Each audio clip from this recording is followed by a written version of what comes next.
Hello, everyone. Nancy Evans here, and welcome back. So we're continuing on with the mini series, and this is all part of this wonderful checklist. Mine's in black and white, but it's 100 things every business must do to succeed online.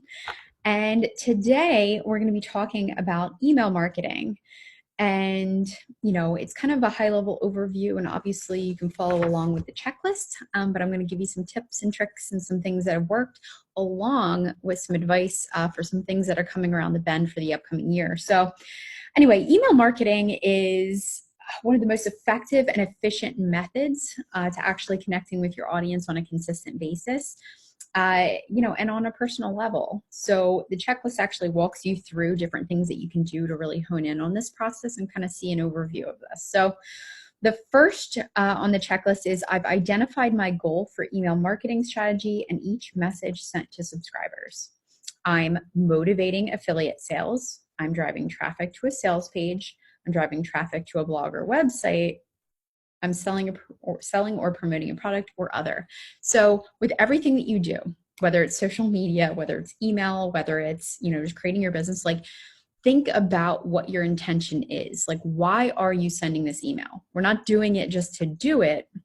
You got to think of the reason why. So there's quite a few different people who use email to do like a nurture campaign where they actually send out an email and it says, hey, check out my blog this week, or hey, check this out, or it's a way to like share tips and things like that and kind of keep at the forefront of the minds of their customers.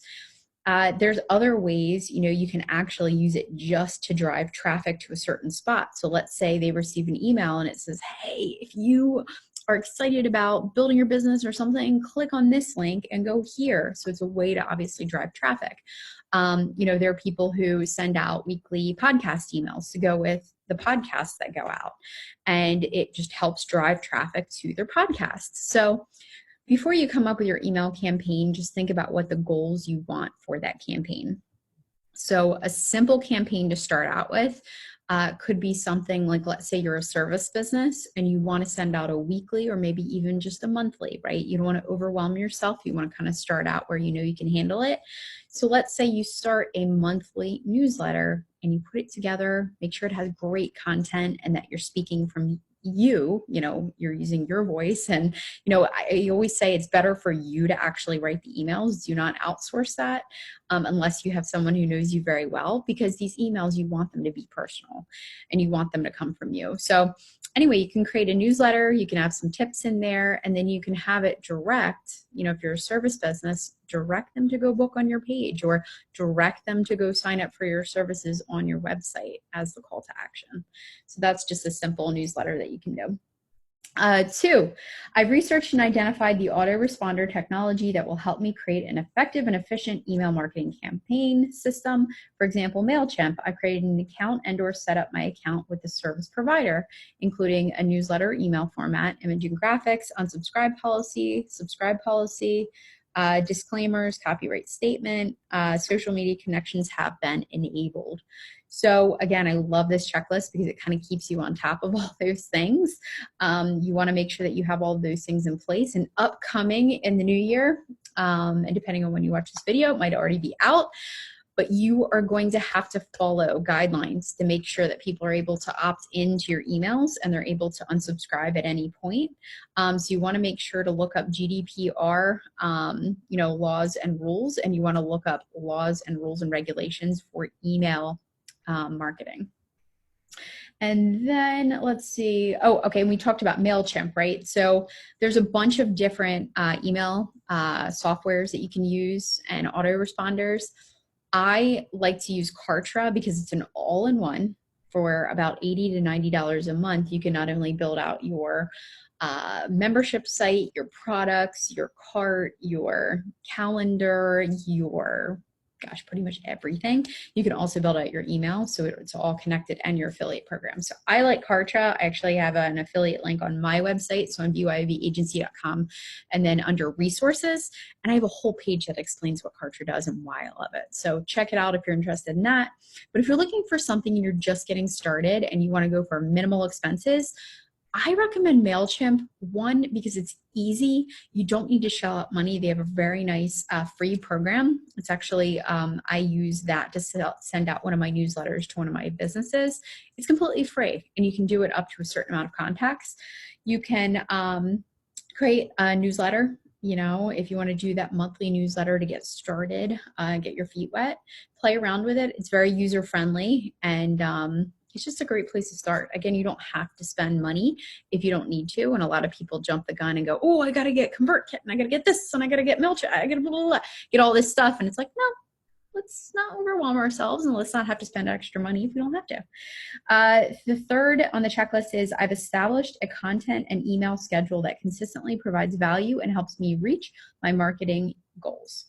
This schedule is one that I can follow through on by writing the content myself and managing the newsletter, or by hiring assistants. This schedule includes the day and time each email message will be sent. So definitely get yourself a little routine. I use the program Teamwork, or you can use Trello, which is free, and get yourself a little system, you know, a routine that you do each week or each month to keep yourself in check there. 4, I know who my email list is targeting, and I've implemented measures to motivate subscriptions, including, so this is how you get people to sign up, right? They got to enter their email. You got to get their email somewhere. So if you've seen online, what we call opt-ins, they're like freebies that are so great you can't resist, that you're like, yes, here's my email. That's how you sign up or you sign in, and that's how companies and businesses get your email. And sometimes it's a great thing because, you know, it might be a person who you really resonate with and you want to buy their products, you know, and be in their newsletter and everything.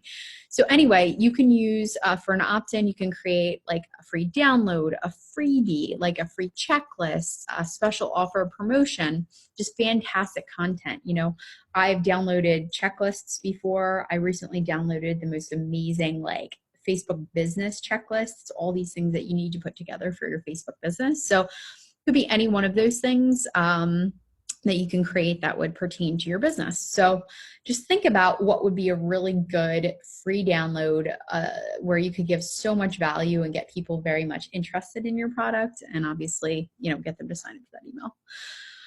5, I've defined my email marketing message. I've created a list of email topics that engage my subscribers and provide value. I know my audience, what my audience wants to know, and I've created an email content plan to achieve it. 6 is I've implemented analytics, and I'm using Google Analytics, or my email service provider provides the data that I need to evaluate the success of each email I sent. A time has been scheduled on my weekly or monthly calendar to review the analytics and make necessary adjustments to my email marketing campaign and strategy. One thing that I would do is create a spreadsheet. And you can do this monthly or you can do this weekly, getting started, and just measure your open rates. You know, a lot of these autoresponders, and I think MailChimp has your, you know, results as well. Like, so let's say you send 200 emails, you want to see what people are actually clicking on and what they're actually interacting with, because you don't want to keep sending the same stuff if nobody even is looking at it. So things that you can do there to help, you know, you can use that data to help root cause some things. So maybe it's the subject line, you know, you're not really using a subject line that's catching. Maybe it's like, you know, businesses, blah, blah, blah, blah, you know, but instead you could change it to something like, look here for some amazing content, or, you know, here's whatever. So, you know, keep that in mind. The next is, okay, well, we just talked about this, but my email messages have attention grabbing and effective subject lines.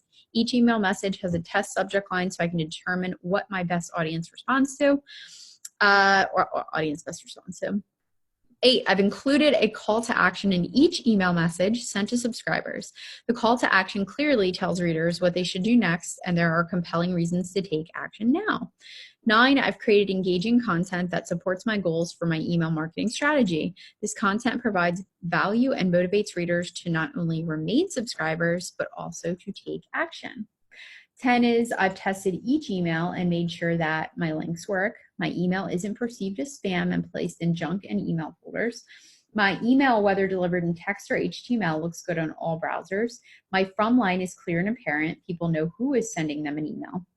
So again, use this checklist to help you make sure you don't miss a step whenever you're creating your email campaigns, your messages and strategy, and then you're gonna reap the benefits of all the wonderfulness that email marketing can have. And, you know, I don't want you guys to get overwhelmed that you don't have a huge email list.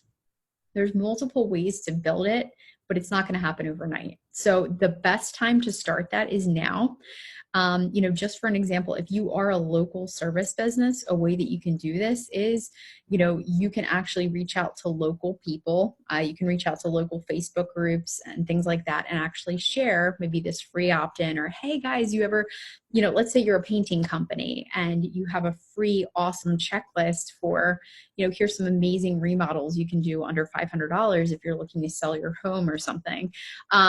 Anyway, it's a cool sheet where you can say, guys, I'm a small business, but please, if this, benefits you in any way, sign up for this free thing. And you can start to capture emails, and one email will turn into 2, will turn into 3. And if it's people who will actually buy your service and care about what you have to say, that's worth more than 1,000 people who don't care and will not read your email. So that is it for today. Hope you enjoyed today's training, and I will talk to you later.